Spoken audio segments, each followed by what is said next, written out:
Pengacara yang memberikan pesan-pesan luar biasa untuk abang nih bang. Sebagai sesama Apa itu? PH, Apa itu? Apa itu? ya untuk janganlah memaksakan seseorang itu masuk ke dalam hukum jika memang tidak terbukti, tidak tidak terlibat atau apapun gitu loh bang. Oke, oke. Jadi begini, dalam kesempatan ini saya sampaikan begini. Saya buat analogi ya. Saya menduga ada keterkaitan peristiwa hukum terhadap sebuah pencurian dengan 3 orang atau 4 orang pelaku, misal seperti itu, dengan bukti-bukti yang saya miliki. Kemudian penyidik lalu mentersangkakan 2 orang. Nah, seperti itu analoginya ya. Lalu apakah harus saya diam terhadap yang 2 orang lagi yang belum tersangkakan? Nah, itu analoginya ya. Nah, yang kedua, saya sebenarnya bukan memaksa. Saya juga dengar itu komen-komennya dengan suara tekanan keras di bulan Ramadan dan sebagainya begitu. Eh, ini saya orang Medan, suaranya keras. Ya, tetapi yang saya sampaikan adalah tentang soal azas hukum formilnya. Kenapa? Karena disebutkan di pasal 44 ayat 2 KUHP dijelaskan bahwa barang bukti itu tidak boleh dipinjam pakaikan. Apalagi itu terkait dengan barang bukti elektronik yang penanganannya khusus sebagaimana peraturan Kapolri nomor 6 tahun 2019 di pasal 34, 35 huruf A dan huruf E. Jadi saya kan berpendapat selalu ada dasar hukumnya. Nah, jadi kalau dasar hukum yang saya sampaikan kemudian berbentuk pendapat dibantah lagi dengan pendapat yang tidak punya dasar hukum, ini kan negara kita ini kan jadi hancur lebur begitu. Silakan berpendapat, tetapi punya dasar hukum. Dan kalau kemudian, ya saya juga dengar itu bahwa Dr. O adalah jembatan.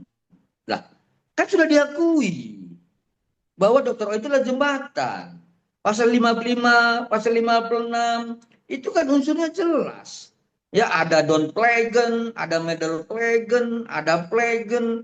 Jadi kalau kita misalnya izin ya para rekan-rekan sejawat saya, senior saya hormat ya, bahwa ketika kita menyampaikan sebuah pendapat, itu harus dasar hukumnya. Saya menyampaikan pendapat itu berdasarkan KUHP. Saya keberatan peristiwa hukum 27 Oktober, 13 November, 14 November, 27 November terputus dengan pinjam pakai barang bukti elektronik. Sementara barang bukti elektronik itu sebagaimana pasal 44 KUHP ayat 2 tidak boleh dipinjam pakai dan penanganannya khusus.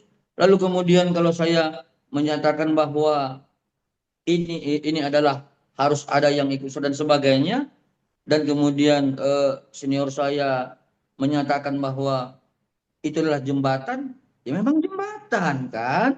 Unsur jembatan itu kan udah ditafsirkan sebagaimana pasal 55, pasal 56. Seperti yang saya sampaikan ada plegen, don plegen dan medal plegennya. Seperti itu dia.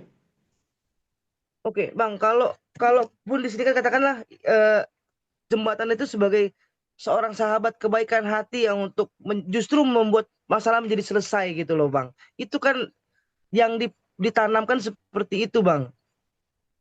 Baik. Jadi gini, saya juga memohonlah, sangat memohon dengan sangat ya.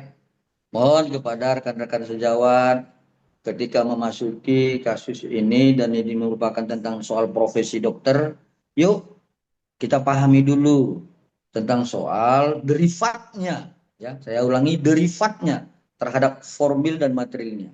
Saya sampaikan begini, bahwa tentang komunikasi klien kami dengan Dr. O itu adalah dasarnya teman sejawat.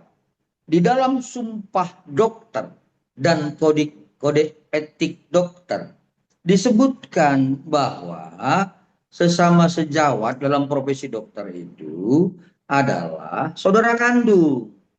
Nah, kalau kemudian klien kami ini menganggap dokter O itu adalah saudara kandung, maka ya wajar dong saudara kandungnya memberikan solusi atau misalkan yang disebutkan jembatan itu jembatan yang tidak menimbulkan peristiwa hukum pidana.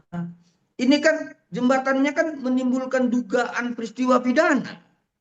Dan kemudian ingat, ya barang siapa yang mengetahui pidana tapi tidak melapor, kan itu juga perbuatan pidana. Jadi seperti itu. Jadi soal klien kami menghubungi Dr. O itu dalam kategori konteks yang adalah teman sejawat. Teman sejawat itu dalam sumpah dokter dan kode etik dokter adalah saudara kandung. Kalau saudara kandung harus memberikan solusi terhadap persoalan-persoalan saudara kandungnya. Seperti itu dia.